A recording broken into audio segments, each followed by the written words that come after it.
Hey everybody, welcome back to Day to Spoken English class. ఈరోజు వీడియోలో మనం ఎక్కువగా యూజ్ చేసే కొన్ని వెర్బ్స్ని like can, could, may, might, would, should ఇలాంటివి ఇంగ్లీష్లో ఎలా యూజ్ చేయాలి, ఏ సందర్భంలో యూజ్ చేయాలి అనేది మనం ఈ వీడియోలో క్లియర్గా తెలుసుకుందాం. మీరైతే వీడియోని చివరి వరకు చూడడానికి ప్రయత్నించండి. వీడియో కనుక నచ్చినట్లయితే లైక్ చేయండి, షేర్ చేయండి. అలాగే మరిన్ని ఇంట్రెస్టింగ్ వీడియోస్ కోసం నా ఛానల్ని మీరు సబ్స్క్రైబ్ చేయండి. ఇప్పుడైతే టాపిక్లోకి వెళ్ళిపోతామా? Let's get into the topic. First one is can. Can అనే మోరల్ వెర్బ్ని మనం ఎప్పుడు యూజ్ చేయాలో తెలుసుకుందాం. మనకు ఏ పనైనా చేయగలిగిన సామర్థ్యత అలాగే సామర్థ్యం ఉన్నప్పుడు ఈ కెన్ అనే హెల్పింగ్ వెర్బ్ని మనం వాడాలి. ఎగ్జాంపుల్స్ ఒకసారి చూసినట్లయితే వెళ్ళగలను, రాయగలను అంటే నేను వెళ్ళగలను, నేను రాయగలను, నేను తినగలను, నేను పాడగలను, నేను నేర్చుకోగలను, ఇలాంటివి అనమాట. ఇలాంటి సందర్భాల్లో ఈ కెన్ అనే వెర్బ్ని మనం యూజ్ చేస్తూ ఉంటాం. అంటే ఏదైనా సరే చేయగలను అని అనాలనుకున్నప్పుడు ఈ కెన్ అనే వెర్బ్ని మనం యూజ్ చేస్తాం అన్నమాట. దీని స్ట్రక్చర్ని కనుక మనం గమనించినట్లయితే ఒకసారి చూడండి. సబ్జెక్ట్ ఉండాలి, కెన్ అనే హెల్పింగ్ వెర్బ్ ఉండాలి, అలాగే వెర్బ్ 1, అదేవిధంగా ఎక్స్ట్రా వర్డ్స్ అనేవి కూడా ఉండాలి. ఈ స్ట్రక్చర్ని ఉపయోగించి మనం ఇప్పుడైతే కొన్ని ఎగ్జాంపుల్ సెంటెన్సెస్ అనేవి చూద్దాం. ఫస్ట్ వన్, నేను ఎక్కడికైనా వెళ్ళగలను. నేను ఎక్కడికైనా వెళ్ళగలను. నేను వెళ్ళగలను అనేదాన్ని మనం ఐ కెన్ గో. నేను వెళ్ళగలను ఎక్కడికైనా, ఎనీవేర్. నెక్స్ట్ ఎగ్జాంపుల్, నేను ఏదైనా చేయగలను. నేను చేయగలను. ఐ కెన్ డూ అంటే నేను చేయగలను. ఏదైనా, ఎనీథింగ్. నేను ఏదైనా చేయగలను. I can do anything. Next example sentence, నేను 10 కిలోమీటర్లు నడవగలను. నేను నడవగలను. I can walk. 10 కిలోమీటర్లు నేను నడవగలను. I can walk for 10 kilometres. అలాగే నెక్స్ట్ ఎగ్జాంపుల్ సెంటెన్స్, నేను ఎవరితోనైనా మాట్లాడగలను. నేను మాట్లాడగలను. I can talk. ఎవరితోనైనా, టు ఎనీవన్. నేను ఎవరితోనైనా మాట్లాడగలను. I can talk to anyone. ఈ విధంగా మనం వెళ్ళగలను, చేయగలను, నడవగలను, మాట్లాడగలను ఇలాంటి సందర్భాల్లో మనం కెన్ అనే వెర్బ్ని మనం యూజ్ చేయాలి. అదేవిధంగా దీంట్లో మనం నెగిటివ్స్ కనుక చూసినట్లయితే cannot. Can plus not, cannot. ఈ కెనాట్కి షార్ట్ ఫామ్ ఏమంటే కాంట్. కాంట్ అన్నా కానీ కెనాట్ అన్నా కానీ ఒకే మీనింగే వస్తుందన్నమాట. ఈ కెనాట్ అనేదాన్ని మనం ఎప్పుడు యూజ్ చేస్తామంటే మనం చేయలేని పనులను తెలియజేసే సందర్భంలో ఈ కెనాట్ని ఉపయోగిస్తాం. చేయలేని పనులు అంటే మనకి సామర్థ్యం లేని పనులు. మనకి సామర్థ్యం లేని పనులను తెలియజేసే సందర్భంలో ఈ కాంట్ అనేదాన్ని మనం యూజ్ చేస్తామన్నమాట. సింపుల్గా చెప్పాలంటే మనం చేయలేని పనులకు మనం కాంట్ అనేదాన్ని యూజ్ చేస్తాం. అదేవిధంగా మనం చేయగలిగిన పనులకు కెన్ అనేదాన్ని మనం యూజ్ చేస్తామన్నమాట. ఈ కాంట్ అనేదాన్ని యూజ్ చేసుకొని కొన్ని ఎగ్జాంపుల్ సెంటెన్సెస్ని ఇప్పుడైతే చూసేద్దాం. ఫస్ట్ ఎగ్జాంపుల్ సెంటెన్స్ ఈస్, నేను ఎక్కడికి వెళ్ళలేను. నేను వెళ్ళలేను అనేదాన్ని మనం ఐ కాంట్ గో అంటే నేను వెళ్ళలేను, ఎక్కడికి వెళ్ళలేను. I can't go anywhere. Next one, నేను ఏదైనా ఏమీ చేయలేను. నేను ఏదైనా ఏమీ చేయలేను అంటే నేను చేయలేను అనేదాన్ని ఐ కాంట్ డూ. ఏమీ చేయలేను, ఐ కాంట్ డూ ఎనీథింగ్. అదేవిధంగా నేను 10 కిలోమీటర్లు నడవలేను. నేను నడవలేను, ఐ కాంట్ వాక్. 10 కిలోమీటర్లు నేను నడవలేను. I can't walk for 10 kilometres. అలాగే నేను ఎవరితో మాట్లాడలేను.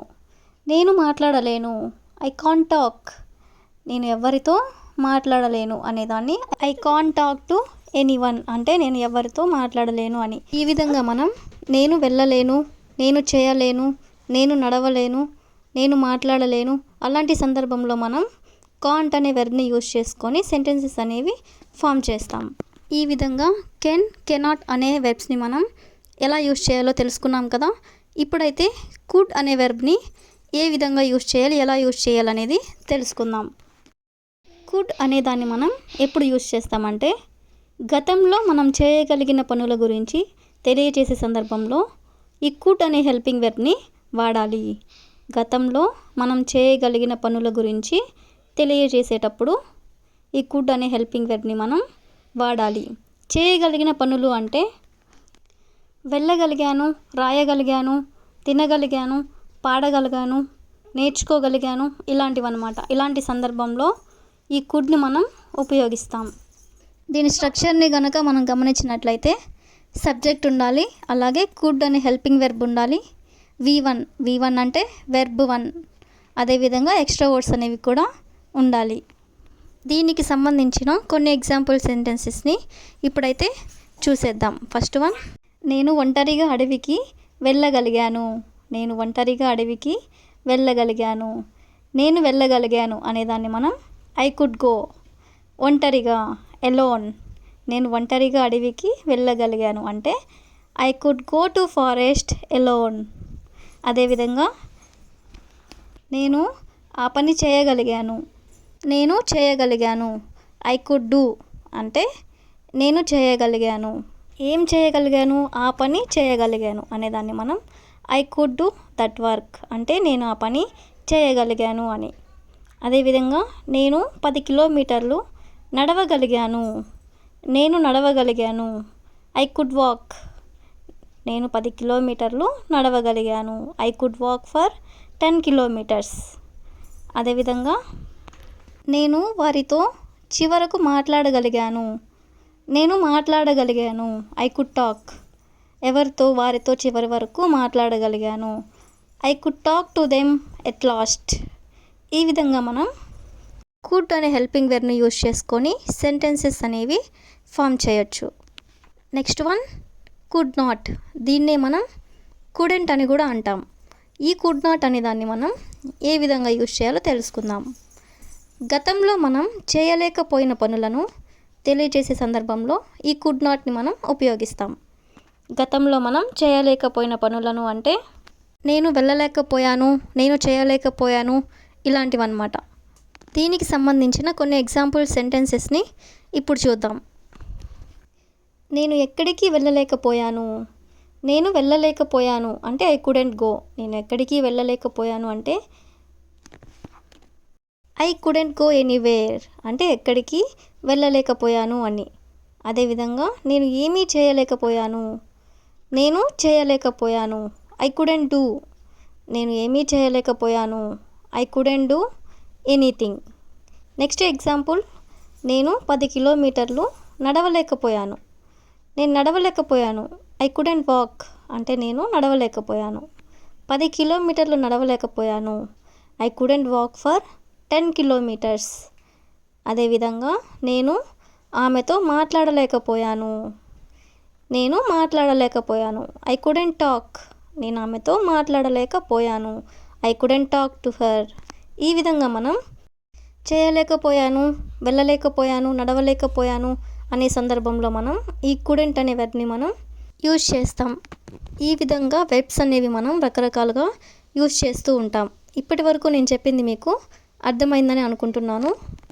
నెక్స్ట్ వీడియోలో మనం మే, మైట్, షుడ్, మస్ట్ వీటి గురించి కూడా తెలుసుకుందాం. ఈ వీడియో కనుక మీకు నచ్చినట్లయితే లైక్ చేయండి, షేర్ చేయండి.